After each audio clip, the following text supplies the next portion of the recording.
হাসরের ময়দানে জাহান্নামকে যখন আনবে, ওয়াজিআ ইয়াউমা ইদিম বিজাহান্নাম, আল্লাহ তাআলা কোরআনে বলছেন হাসরের ময়দানে ফেরেশতারা জাহান্নামকে টেনে হাসরের মাঠে নিয়ে আসবে।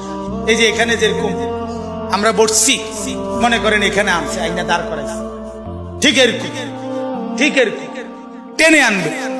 70,000 আগুনের শিকল দিয়া বেঁধে জাহান্নামকে আনা হবে।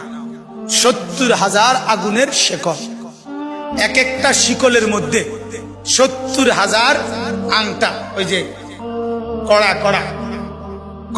কড়া শিকল বানায় কি দিয়া, কড়া একটা একটা লাগাইয়া না, এক একটা শিকলে 70,000 কড়া, এক একটা কড়া 70,000 ফেরেশতা ধরবে।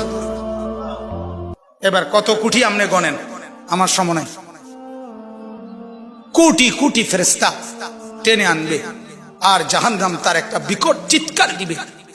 এক চিৎকারে পুরা হাসরের ময়দানের সবাই চিৎকার দিয়া উঠবে, ইয়া রব্বি নাফসি নাফসি, আল্লাহ আমাকে মাফ করেন, আমাকে মাফ করেন।